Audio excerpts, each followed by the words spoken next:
Muy buenos días, profesor, buenos días, compañeros. La exposición del grupo número 1, bueno, es del libro Eichmann en Jerusalén, el estudio de la banalidad del mal. Ya mis compañeras, antes que nada soy Mirta Elena Pacheco Villavicencio y trabajo en la Corte Superior de Justicia de Tumbes como, bueno, soy juez superior titular.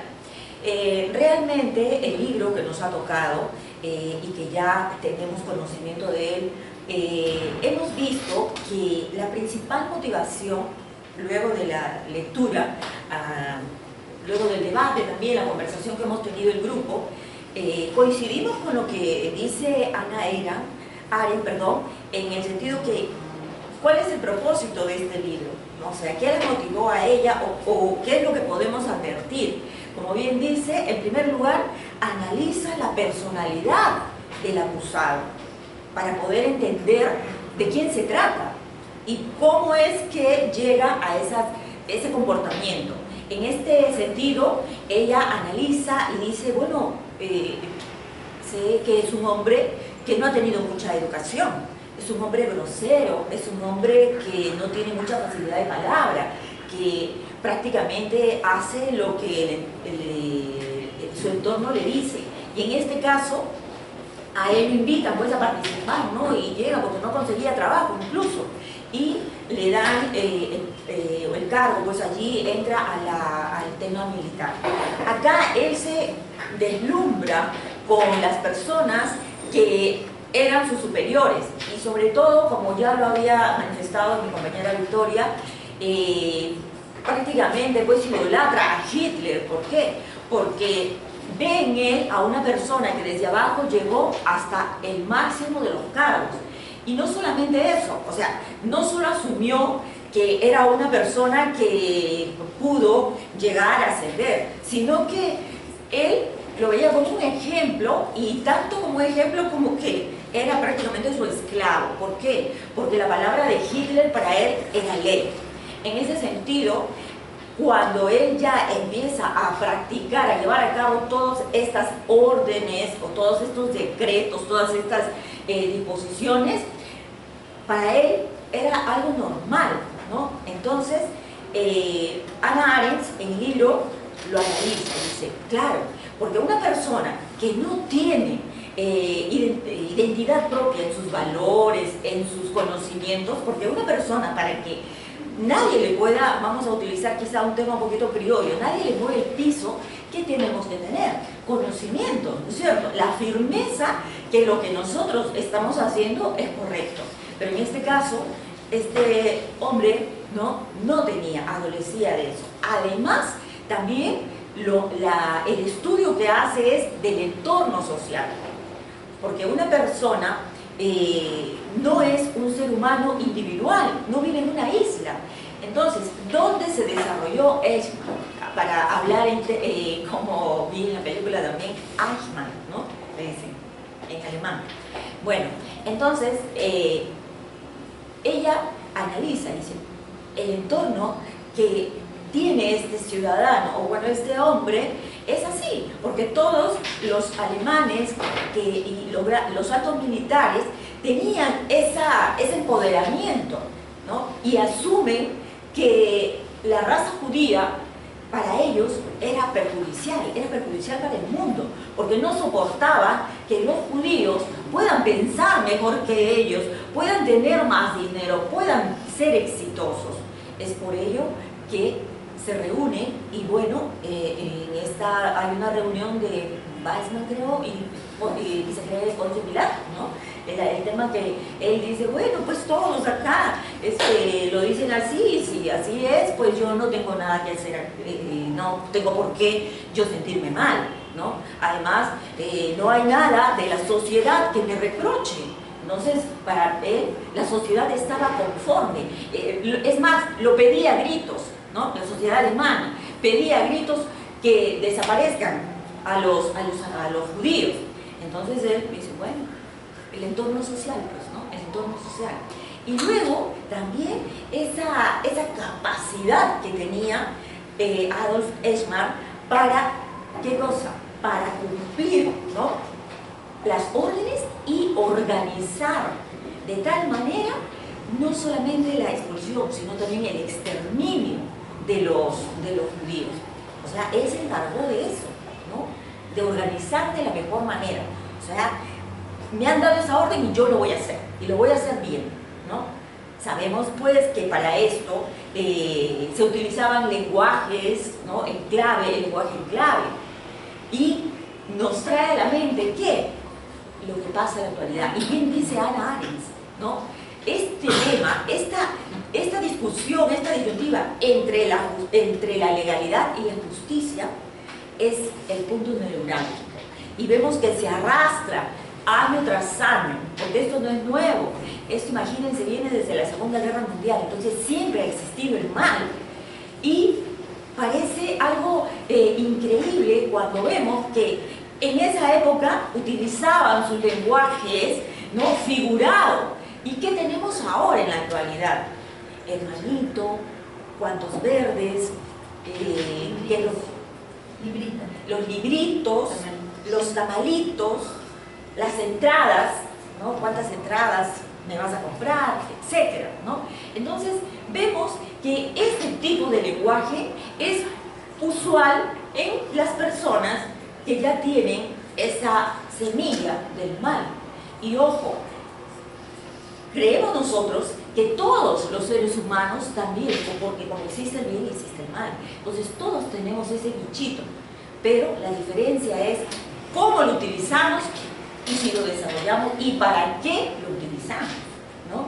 En ese sentido, definitivamente el ser humano que no tenga bien cimentados sus valores, sus principios, va a mal utilizar el poder que tenga para poder llegar a metas que solamente van a satisfacer los intereses personales o de su entorno. Entonces, imagínense en esa época que los judíos eran personas desarrolladas, pero lamentablemente no tenían, pues, como Alemania, un territorio propio que los haga poderosos. Entonces, y no solamente acá le puedo yo agregar al mal, sino también a la envidia. Y poco a poco se fue desarrollando. El tema también del proceso, ¿no? En el proceso vemos que luego del rapto, ¿no? Porque hay un informante que va a Israel, ¿no? Con el primer ministro y le dice, ya encontramos, ¿no? A este criminal de guerra, está en Buenos Aires, Argentina.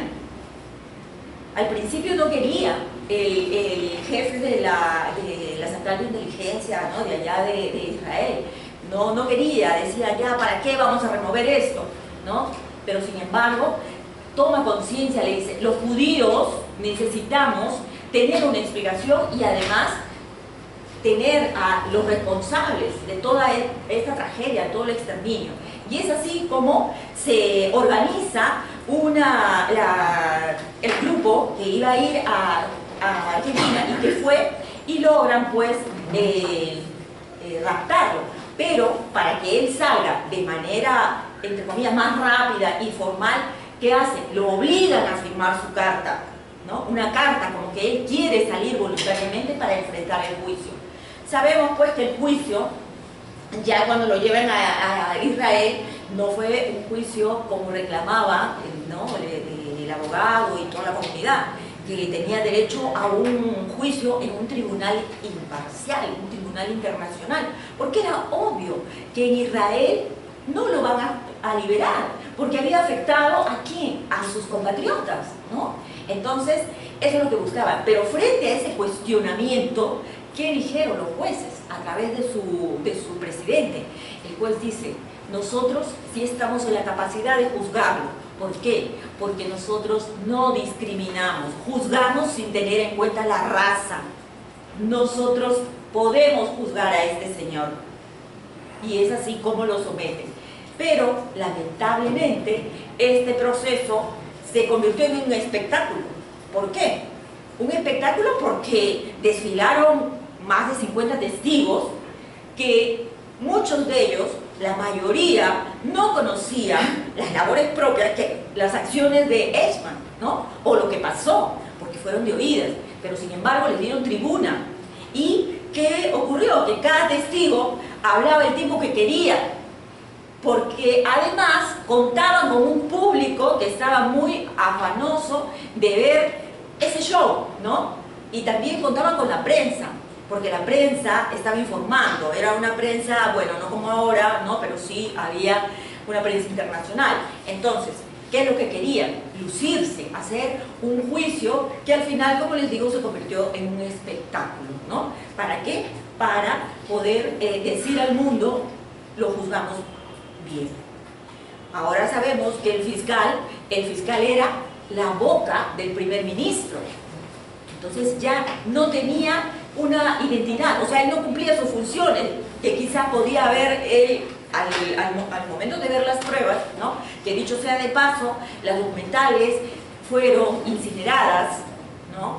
Y quedó, poco quedó, ¿no? Había un grupo de pruebas que sí quemaron los alemanes y por eso se perdió mucha información, ¿no? Y además porque había por supuesto, expedientes completos, ¿no? Mucha información documental, pero sobre todo se le dio mucha participación y cabida a los testigos. Bien, entonces el fiscal, lejos de cumplir su función, solamente se dedicaba a acusar, y es más, ya tenía prácticamente, ya sabían que iba a ser condenado.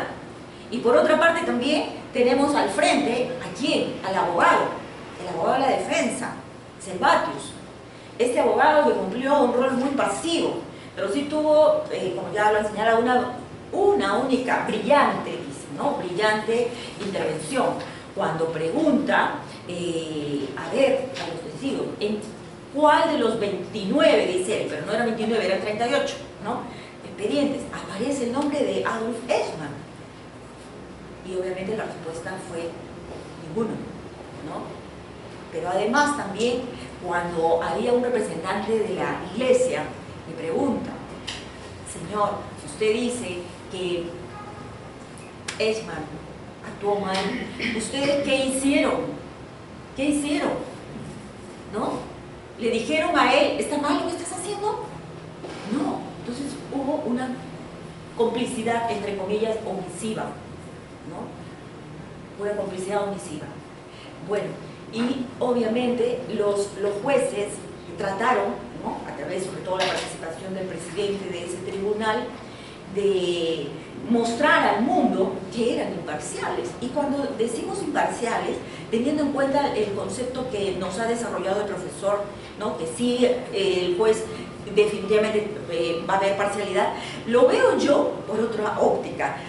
La imparcialidad al momento de impartir la justicia respecto del derecho, nada más, del derecho que está en controversia, y no ser parcial teniendo en cuenta a las personas en sí que litigan, ¿no?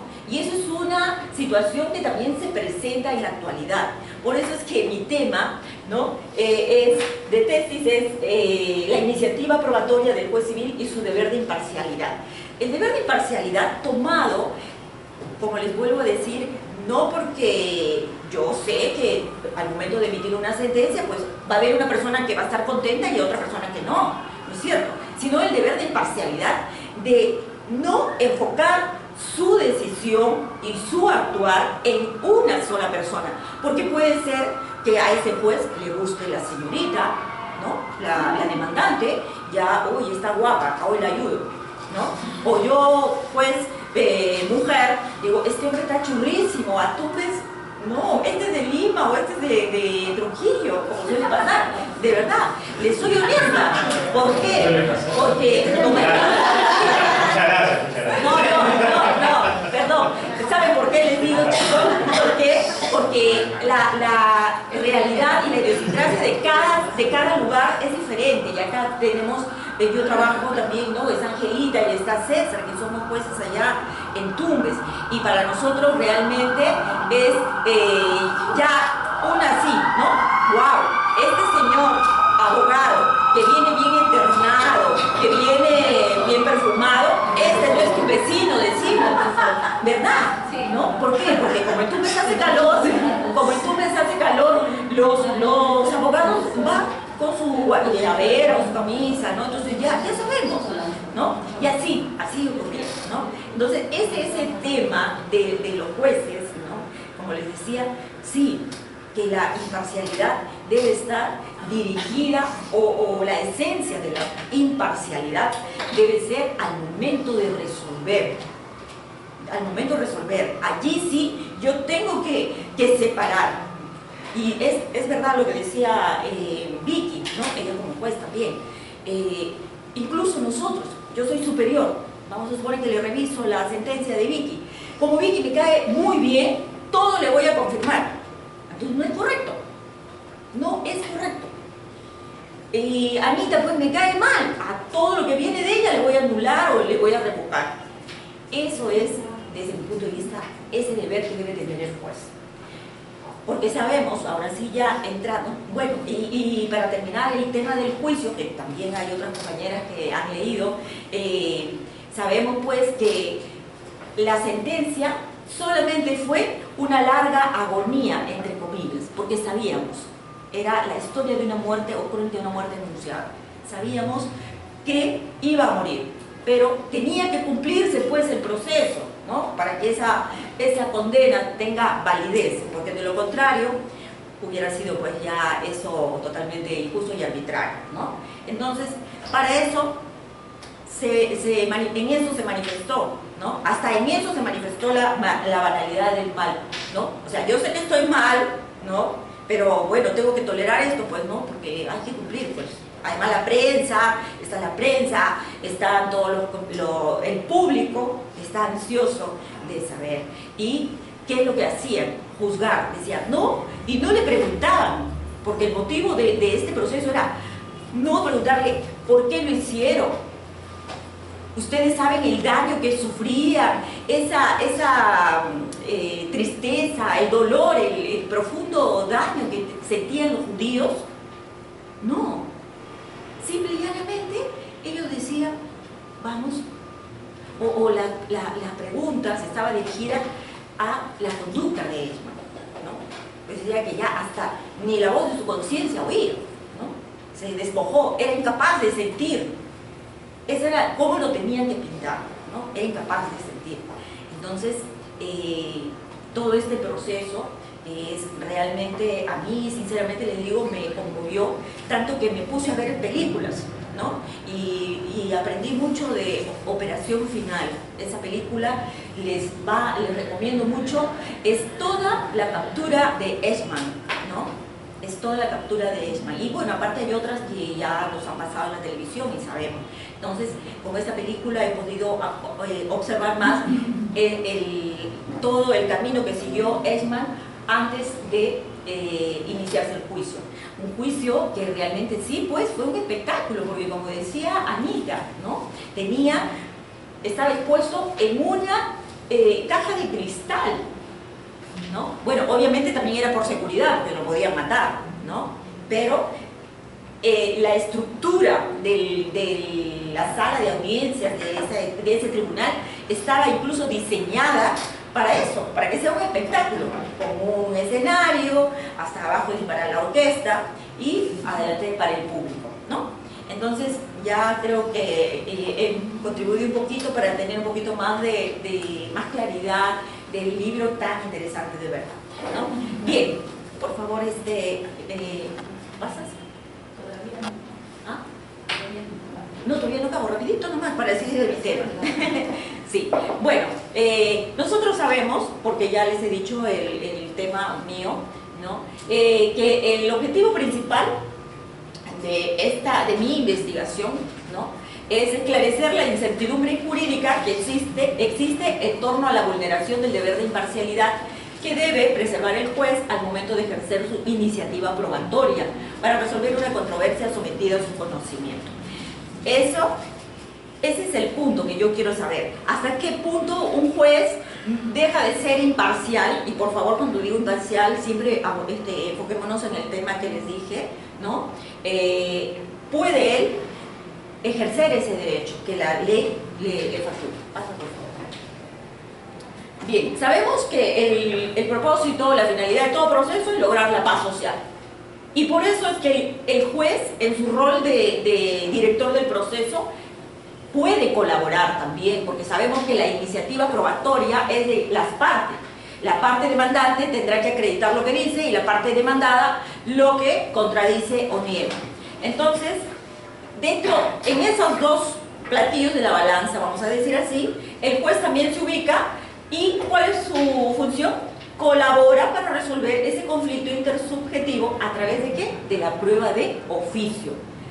Y esta prueba de oficio, que todos sabemos, está en el artículo 194 y que ha sido modificado, le va a facultar al juez, ¿para qué? Para despejar las incertidumbres jurídicas y las dudas que tenga. Y le permite ordenar actos procesales necesarios para el esclarecimiento de los hechos y, obviamente, respetando el derecho de defensa de las partes. Siguiente, por favor, Betty. Entonces, acá encontramos el rol importante que debe cumplir el juez. ¿Cuál es? Encontrar la solución más cercana a la justicia, dando solución a los conflictos. Pero para que cumpla ese rol, el juez tiene que estar premunido de ciertas características. En este caso, para que actúe correctamente, tiene que ser, bueno, el juez natural, independiente e imparcial, y además, entre otras, que verificando la validez del proceso, debe ocuparse del hecho, del derecho y la prueba. Fundamental para poder resolver el conflicto. Pero vemos, y acá entra el aspecto negativo, ¿no? El mal, la banalidad del mal está presente, sí está presente pues en la actualidad en el juicio. Que esta iniciativa probatoria se va a volver una herramienta muy peligrosa, muy peligrosa. ¿Por qué? Porque va a afectar la imparcialidad del juez. Y lo va a convertir, incluso en algunos casos, lo puede convertir en abogado de una de las partes, ¿no? Y de esa manera afectar derechos fundamentales de carácter procesal, como el debido proceso, la tutela jurisdiccional efectiva. Entonces, esa iniciativa probatoria, ese poder que tiene el juez, lo puede mal utilizar. ¿Y de qué manera? Como ya les digo, una de ellas puede ser, me gusta. Otra, mi superior me dice, mira, ¿sabes qué? Se olvidaron de esto y tú necesitas, es importante, o eso la va a ayudar, pues, porque si no, mira, le va a salir en contra y es buena persona, que su hijo trabaja en no sé dónde y ya no te preocupes, ¿no? Entonces, ese juez dice, bueno, mi conducta, lo que yo voy a hacer está correcto, porque tengo un artículo, tengo la ley que me faculta a mí para poder incorporar una prueba de oficio. Pero ¿dónde está el mal? ¿En qué aspecto, qué circunstancia nos va a demostrar que realmente esta persona, este juez, está actuando mal? Cuando no se han incorporado al proceso hechos que son materia de debate. Él los trae de otro sitio. El demandante dijo A, el demandado dijo B, y el juez saca un C. Y hay una desventaja, un perjuicio para uno. Ahora, claro, le va a favorecer a la parte que ya tiene interés, porque le han dicho o le dicen, mira, ayúdalo, porque va a haber una promoción y ya vas a dejar de ser el juez de primera instancia, puedes ser el presidente de corte, ¿no? Te voy a promover. Intereses miles, circunstancias miles, presiones políticas, etcétera, ¿no? Dentro de la misma institución sufrimos eso, yo ya les he contado, ¿no? Creo al inicio, cuando empezamos los primeros cursos, ¿no? Cuando les tuve profesor solamente para ilustrar chiquito, yo tuve la oportunidad de trabajar con un señor presidente muy corrupto, que me llamó a mí, a su despacho, ¿no? Así chiquitito, nada más, por favor, para que sepa el doctor, ¿no? Ilustrar esto. Y bueno, pidió que saque la sentencia a favor de su hijo, ¿no? De su hijo que era abogado. Y como no lo hice, me sacó, ¿no? De mi trabajo. Pero bueno, ahora el señor está destituido en el CNM. Ya lo destituyó el CNM. O sea, hubo justicia. Y bueno, entonces el tema es que esa mala utilización de la facultad que tiene el juez puede causar un grave daño al proceso y definitivamente también a las partes. Quiere decir que los jueces debemos de dejar de lado esas presiones y no traer nuestros intereses o presiones para la solución de casos concretos. Entonces, este comportamiento que es legal, ¿no?, porque tiene un amparo legal, se vuelve injusto, ¿no? Es completamente legal, se convierte en profundamente injusto cuando deja de lado, pues, la finalidad del caso concreto, ¿no? Una persona reclama, por ejemplo, la paternidad de su hijo, ¿no? Cuando se incorporan pruebas sin haberse citado los hechos por las partes, cuando se responde a intereses particulares o presiones políticas, como ya les he comentado, cuando se incorporan medios probatorios que benefician solo a una de las partes y se vulnera la garantía de independencia del juez y el derecho a ser juzgado por un juez imparcial. Entonces, esta conducta, lejos de perturbar la conciencia del juez, ¿no?, o sea, y causarle siquiera algún llamado de atención, enturbia y dificulta el proceso. Y se ordenan actuaciones probatorias, pero no para hacer justicia, sino para, a veces, como les he dicho, ya saldar las cuentas, pagar o recibir favores, o cualquier otra forma de actos reñidos contra la moral, ¿no? Líquida, por favor. A la luz del juicio de Eichmann, como ya les dije, el juicio se convierte, pues, en un espectáculo y traído al caso de mi trabajo de investigación, también, pues, se puede convertir en un espectáculo. ¿Por qué? Porque va a justificar el ejercicio de una facultad legal a través de la incorporación al proceso de un medio probatorio no ofrecido por las partes, como por ejemplo también los testigos, ¿no? Puede venir peritos, en fin, las pruebas que pueden ustedes imaginar. Bien, entonces lo que debemos hacer es, para cumplir con la ley, ¿qué dice el juez, no? Debe ser ejemplar y a los ojos de los demás. Esta visión choca abiertamente con el concepto que tenga el mismo juez de sí mismo, ¿no? Porque él se considera un magistrado, una persona que tiene una conducta ejemplar, que no es reprochable, porque además tiene respaldo legal. Pero es importante, acá sí, esta cita de Hannah Arendt, haciendo la comparación con Eichmann, dice: no tuvo Eichmann necesidad de cerrar sus oídos a la voz de la conciencia, tal como se dijo en el juicio. No tuvo tal necesidad, debido no a que no tuviera conciencia, sino a que la conciencia hablaba con voz respetable, con la voz respetable de la sociedad que le rodea. Y esto es así, es la misma sociedad, ¿no?, la que habla y le dice: ¿sabes qué? Mira, favoréceme.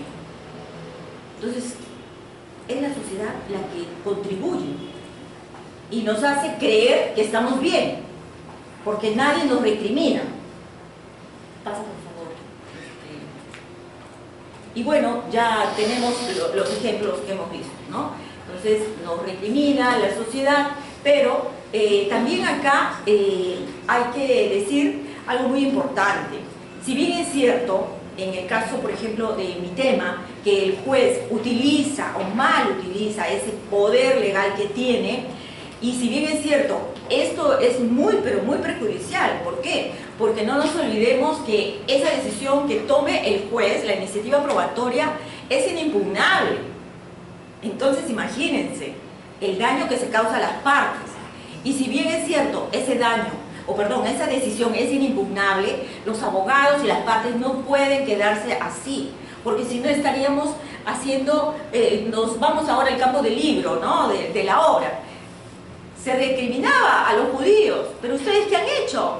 Ustedes mismos eran los que caminaban, obedecían, cavaban sus propias tumbas, subían, se desnudaban, eran muchos y habían 2 o 3 nada más con un arma. ¿Por qué ustedes, como mayor número, no hicieron nada? ¿No? Entonces, es que los judíos habían asumido, algunos dicen por la religión que profesaban, ¿no?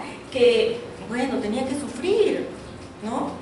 Y es así, pues ya Dios quizá me va a dar el reino de los cielos porque yo no hago nada, ¿no? Porque yo no podría matar al que me está apuntando. Entonces, mire cómo también eso se proyecta ahora. ¿Por qué? Porque hay abogados que, si bien es cierto, no se van a dejar matar, que dicen, no lo hago, ¿por qué? Porque yo tengo más casos acá, y si yo lo denuncio, va a tomar represalias conmigo, ¿no? Además, bueno, vaya mi cliente, pues ya aceptó, ya le diré algo, ¿no? Entonces no es así, no es así. Eso es lo que hemos querido transmitirles a ustedes, y espero que, bueno, el tema que nos convoca va a seguir siendo debatido expuesto por Juanita. Muchas gracias.